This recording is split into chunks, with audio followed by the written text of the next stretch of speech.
Are you ready for a great classic podcast? JBTV, a respected name in music TV. These are podcasts that no one has heard in many years. This is the JBTV podcast series, The Classics. JBTV. Hi, I'm Jerry Bryant here at the JBTV Podcasting Studios, and this is the JBTV Podcast. For 38 years, I've been doing the TV show called JBTV. I've had the unique honor to interview some of the greatest names in the music business and a lot of the great ladies that make up the music business. And one of those ladies is Tori Amos. You know, she started out in 1979, and I caught up with her in the year 1990 when she released her album Little Earthquakes. JBTV's been a great supporter of Tori Amos because we just love women in rock and roll. Strong women that know how to write, know how to play music. You know, when she goes on stage, she's so beautiful. Her music says a lot to what's happening now. You know, it's amazing how when Little Earthquakes came out, there was this video called Crucify that JBTV played. The Pink was released, and in July of that year, Tori Amos came back to JBTV. You know, Tori and I, we always had fun talking together. I went to one or two of her concerts here in Chicago. She is just amazing. She did a real special show at Chicago's Metro, and that was at the Upper Theater, the one that no one really knows about. The theater that's haunted at the Metro. She did a private show there. And then I went to, I'm not sure where the other theater, it may have been the Riviera or somewhere, where she did another show. Her name is Tori Amos. And the year that we did this interview was 1990. Her brand new CD, which is called Little Earthquakes. How you doing? I'm doing well. And you're going to be on this edition, so stay tuned right here on JBTV.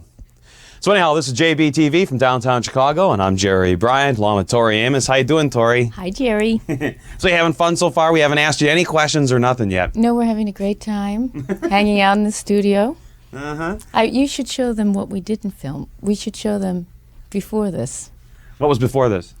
All the walking in and out, and her and her skirt and everything. Yeah? That Well, was we don't very want to bring up the interesting. skirt thing. Okay, well, You know, people get the wrong idea. But so we got the record person over there, huh? So how long have you been traveling with her?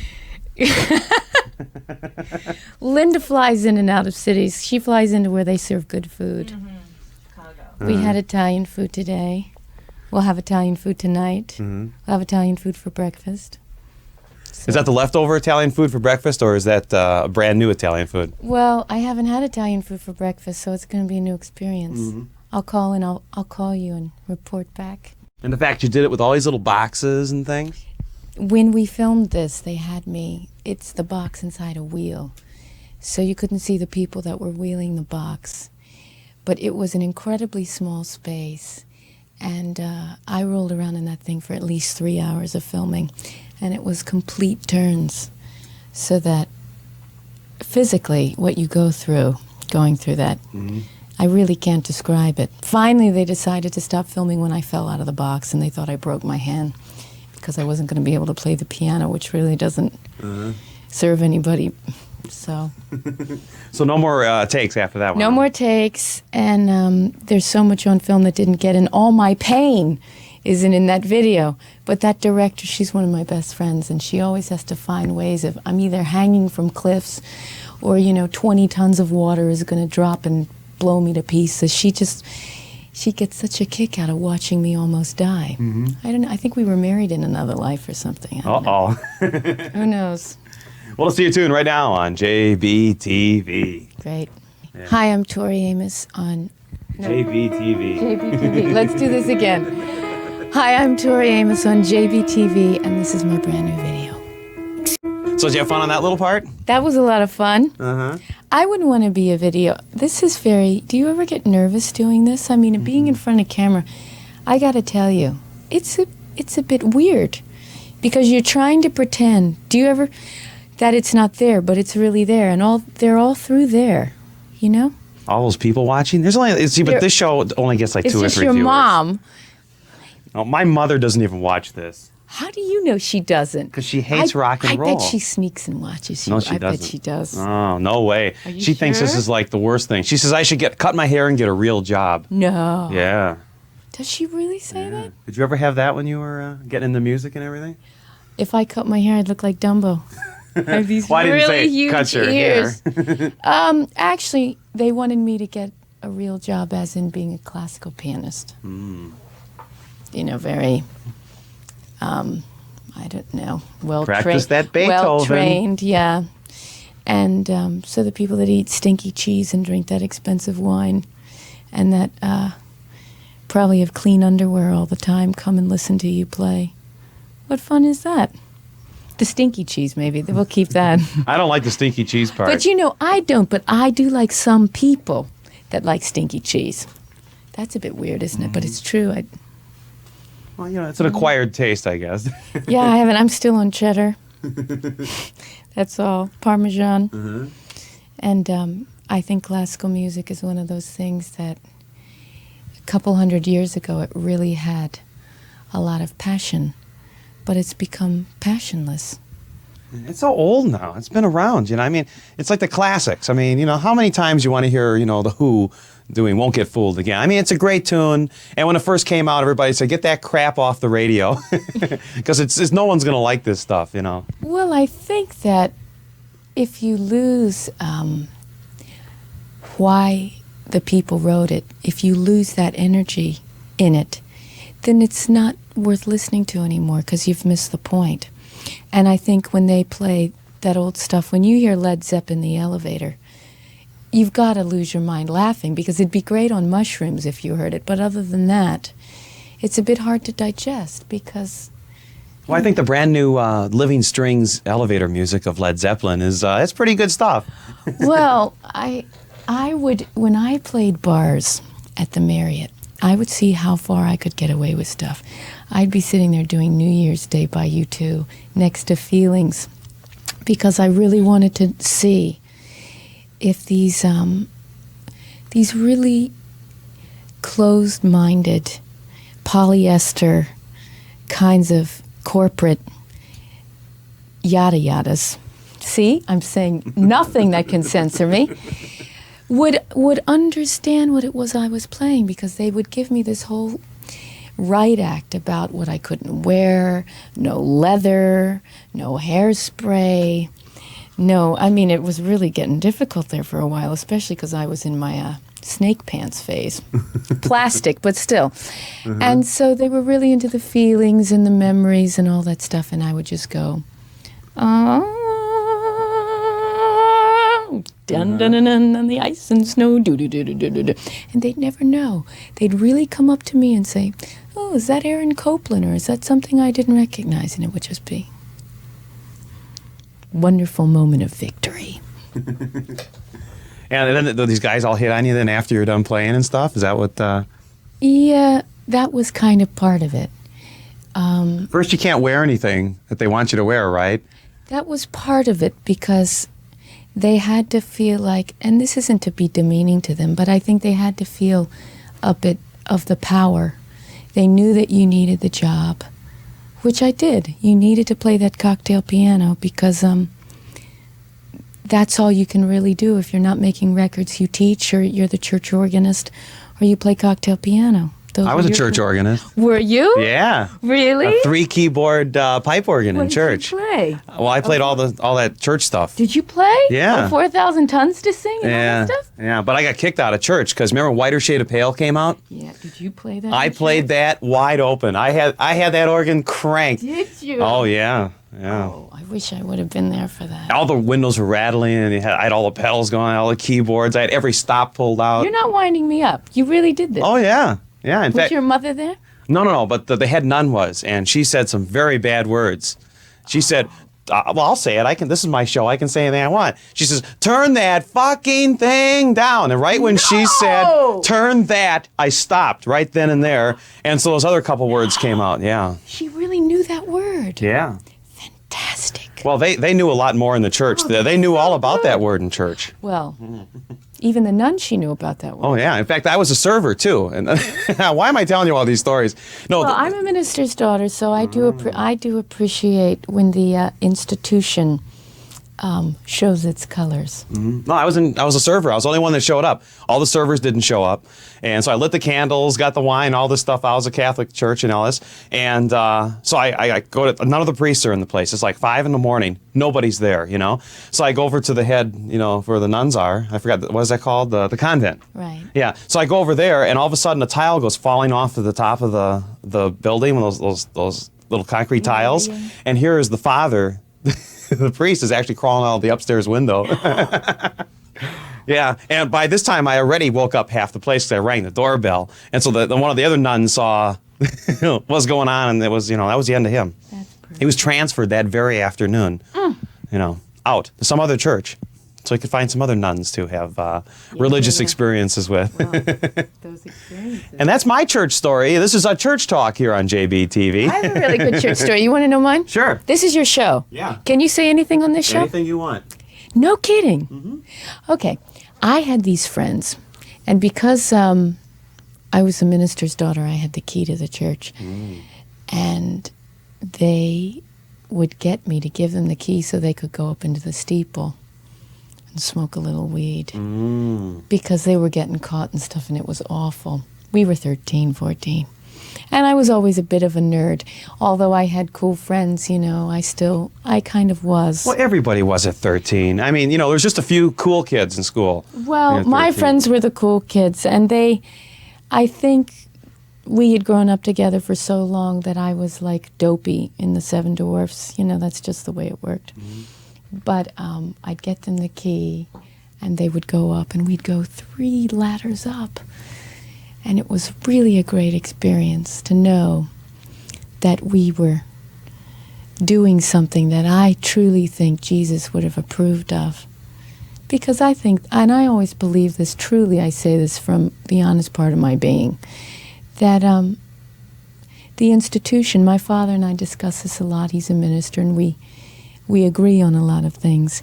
He would have nothing to do with what the institutions become about guilt and shame and repression, where people are afraid to express themselves, where they've divided the passionate side and the love side, and you think you can't have love and passion, lust, we call it, whatever terms we want to use, instead of it coming together in this balanced way. That's why I did music, because that's the only place I felt like I could express this stuff.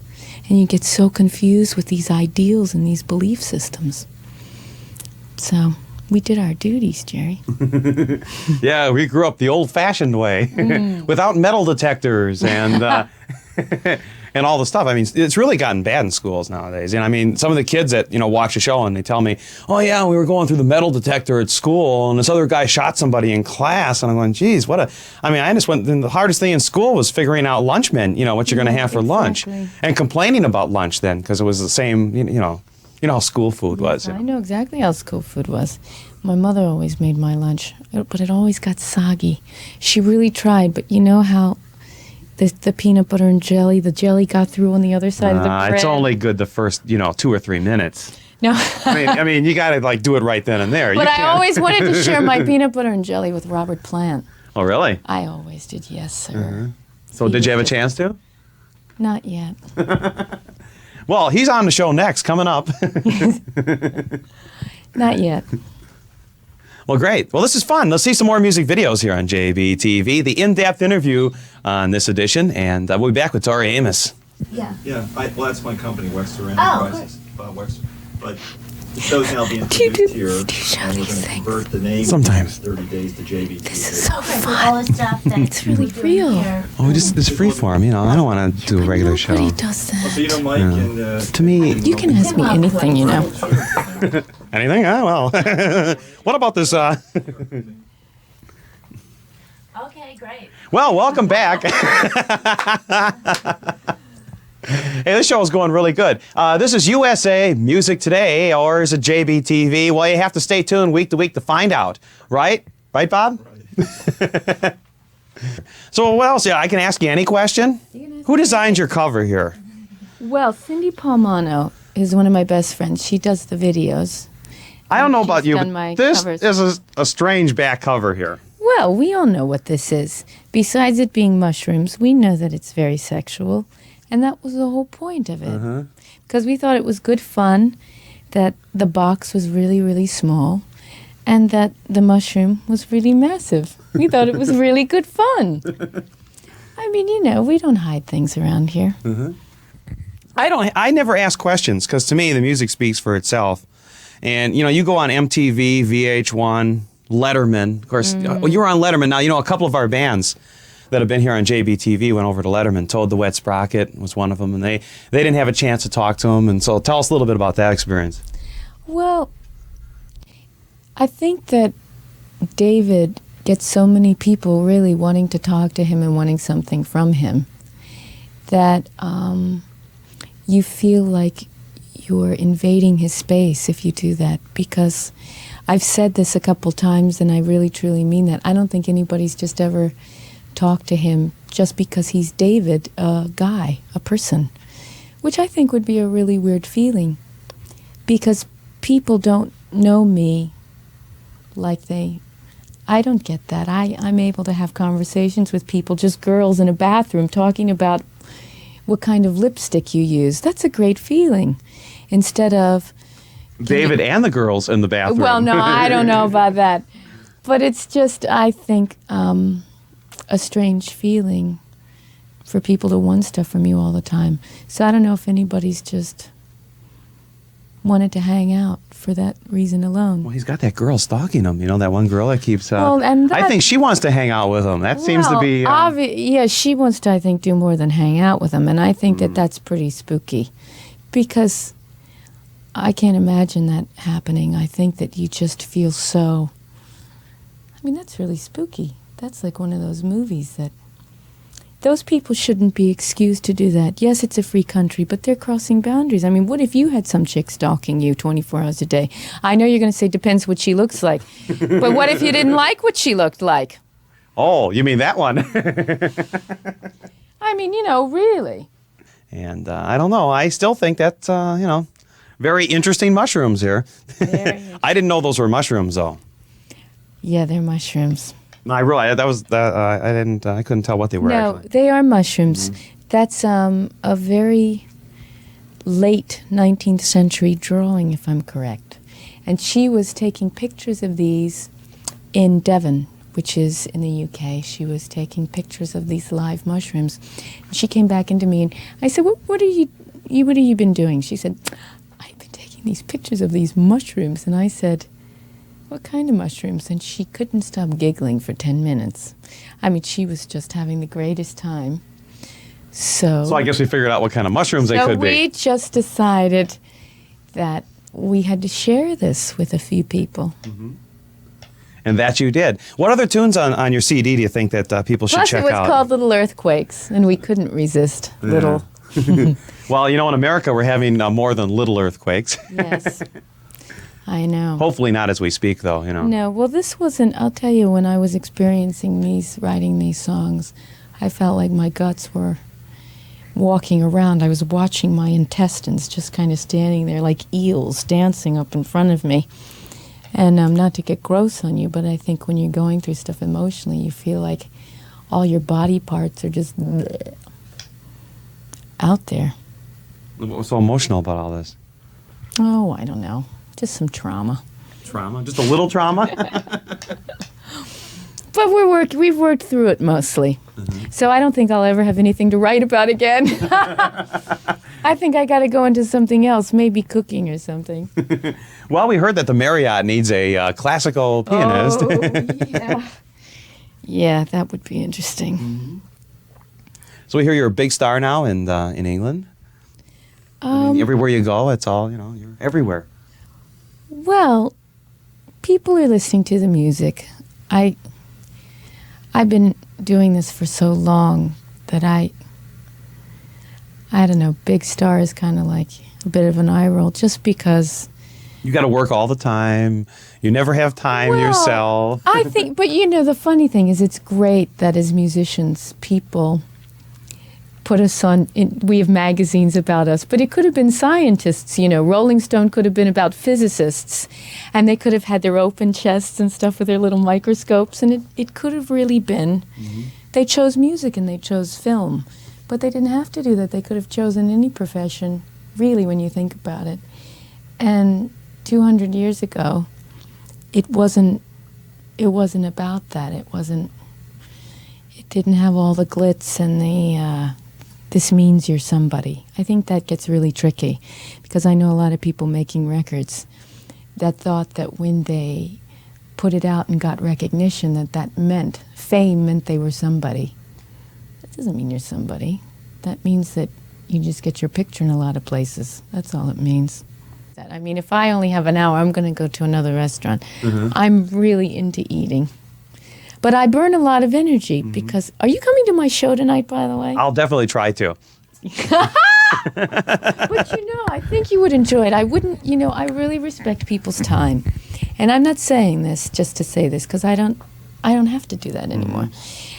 And it's just me and the piano. And I think it's a pretty interesting hour and a half because you won't fall asleep. I guarantee you that. I'll buy you a cappuccino if you fall asleep. Well, I don't fall asleep easily. I don't think you would. But I have to eat to sustain this energy because when you're playing, there's nobody else. There's no drummer. There's no... Now, have you tried deep dish pizza yet? No, I haven't tried. I like thin. Do you like pork chops and stuff like that? Steaks? Because there's a great rib place here. It's Carson's. They got great ribs and stuff. Really great. Yeah. Well, I know Italian food is my very favorite food in the world. Well, then there's just so many restaurants. I'd almost consider being with an Italian man just to get the food, but I understand that it's the woman that makes it. So, well, there goes your career. I think I have to go out with his mother, too, and I've had enough of that. Thank you very much. Yeah, well, the mother's good to have around, isn't it? Especially when they live in the house. That's even the best part. That one is... I don't want to incriminate myself because it's not like I can't get along with mothers, but, I do have a thing about mothers and sons, and there just comes a point when you have to have a separate life. And when mother doesn't have to know how loud he screams. Oh, he screams? Well, one would hope. Okay.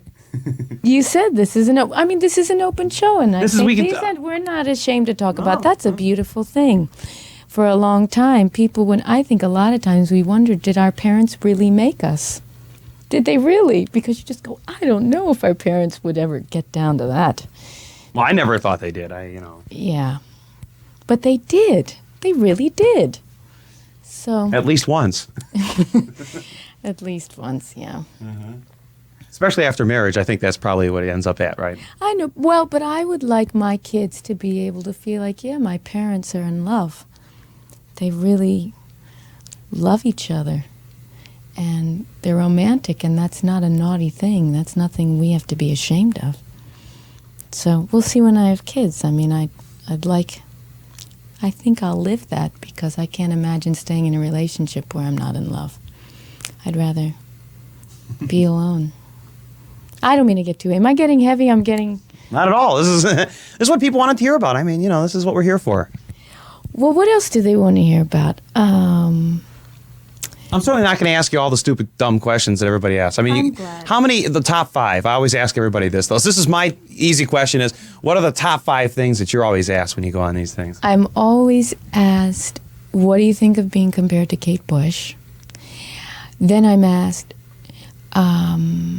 So, do you like being compared to Kate Bush?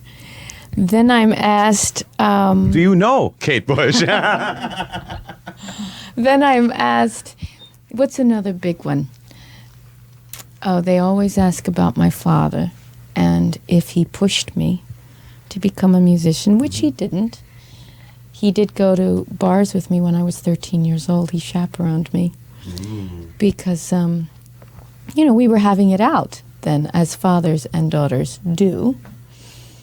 And it came down to if we were going to have any communication, I really think he knew that if he didn't support what I wanted to do, then we would just not speak for maybe many years, except how was school, how was dinner, and that's your relationship, which is not a relationship.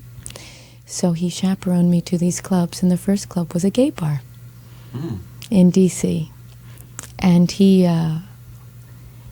really was non-judgmental about it. For a Methodist minister, that's really, I'm proud to say that, because a lot of church people can get really self-righteous to the point where you see they lose the whole point in being what is Christianity, or what is being acceptance. And So did he have fun at the bar is what we want to know. well, he got hit on more than I did, that's for sure. So he didn't have to worry about me getting hit on. And he handled it quite well. Very proud of him. And what did the mother say about this? Well, my mother was away in North Carolina when visiting her parents when he took me down. So when she got back, we were in full swing. And then she came too. So they made it a date. And they came and would chaperone me till I was 15. Then I was old enough to go by myself. I was an old pro by then, you see. Oh, really? Yeah. So you started out real young? 13 playing clubs. 2.5 playing, and then studying at 5, and that didn't go very well. Did you have one of those little toy pianos, you know? No, I always had a big, massive piano. I always had the real thing, because my brother and sister studied, so there was a piano in the house.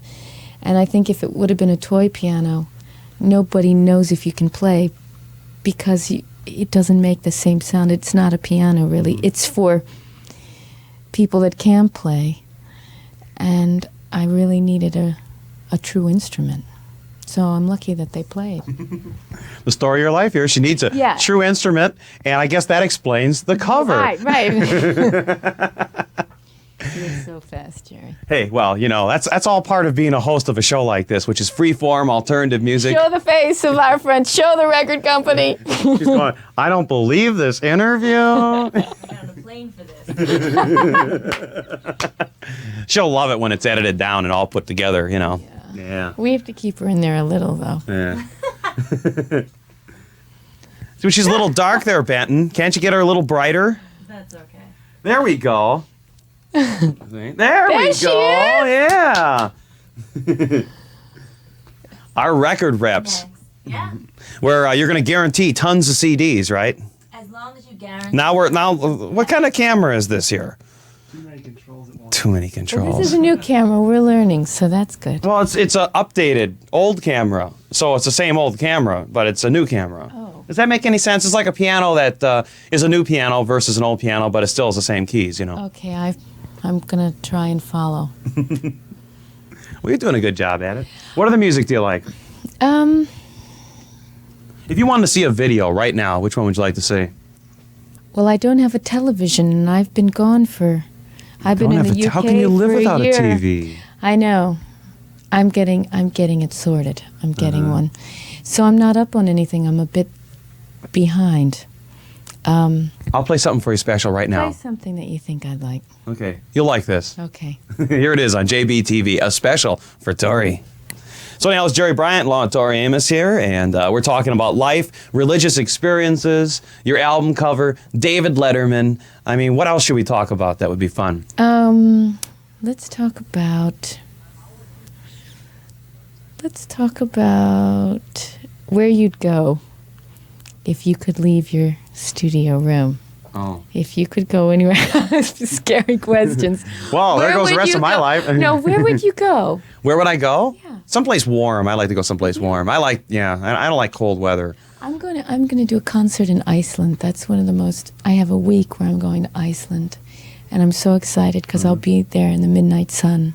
I'll be there for a week, playing, and I've never been. I think I was a Viking in another life.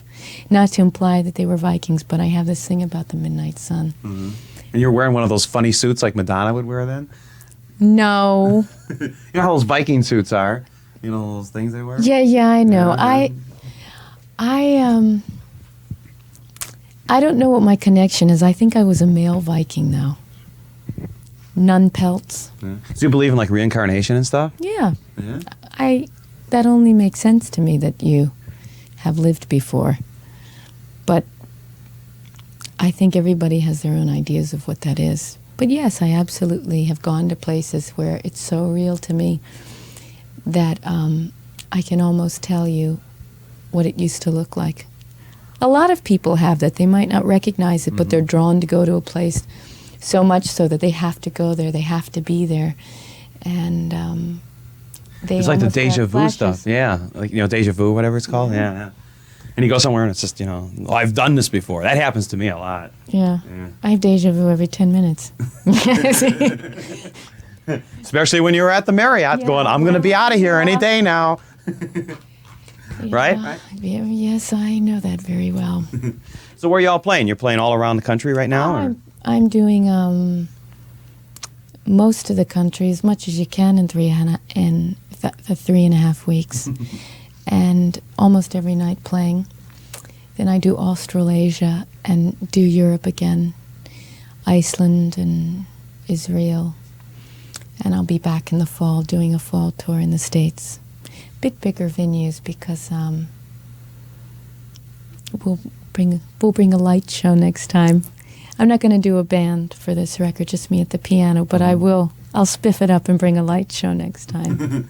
Yeah, get some of those fancy strobe lights. Some of those little lights, little cigar smoke. The funniest thing, this is for your censored show. This is uncensored show, right? Okay.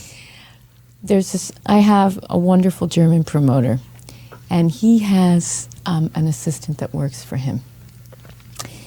And she's wonderful because she's a rock chick. And she goes, Tori doesn't want fuck. Doesn't want fuck on the stage. And everybody's going, I'm just standing there wondering what's up. And there's some very attractive men sitting there, and you get a little shy when this is going on because you don't know what the figure out what's up conversation here. is. Yeah. And she's saying, I said, no, Tori doesn't want fuck on stage. She doesn't want fuck on stage. And we're walking away, just the tour manager, he's British, said, so what was this about? Tori doesn't want fuck on stage. And she said, she doesn't want fuck on stage. It hurt her voice. And he said, oh, you mean fog. Fog. And it's just, oh, God, I can't keep up with it. Well, that's a hard one. Yeah, I can see where that would be a... Yeah. That's my big story. That's all I have to tell. Thanks a lot for being on the show. Thank you, Jerry. Did you have fun? I had a great time. Yeah. Is this a relaxed or a difficult interview? Very relaxed. That's good. But you know that. Well, yeah. Very relaxed. Well, I got to tell them that, It was very relaxed. This is great. It's fun. Okay. Are we all done? Yeah, that's it. Yeah. Okay. Now you got to go to a sound check. I know, Right. but I know how to do that. Yeah? This is just gets a bit spooky. Yeah, this is easy. This is the easiest you'll have to do. Well, In all America, this is as easy as it gets. thank you. Thank That you. was great. You're great. Thanks. Here, I'll give you that. You know what to do with Wait, that. we got to have you sign the guitar real right. quick before you leave. Here we go. Here's the guitar. And does this work? See, I told the Wet Sprocket. And Peter Murphy Oh, great. was just on there live. Did you ever hear her live? No. Huh? These are great groups. I don't have a TV. You know this. I don't know what's up. You got to get a TV. I've been gone for so long. Well, welcome back. I know. I've been reading E.E. Cummings. I'm back in the 30s. I'm back in the 20s. Oh, that was a great But time. it's been a good time. We've really had a good time back then. Yeah. They all say hello. You do a damn good show. So, thanks. Thank you. You're great. As the JBTV podcast continues, that was Tori Amos back in the year 1990. And that night she did just an amazing show. What a great artist. We had such a good time in the studio. We had a lot of behind the scenes things. So on the podcast, it was sort of here, but we had the record people on the side watching this interview. And I don't know if they knew what was going to happen and what we were going to talk about, but everything turned out good. Now I'm going to take you to the year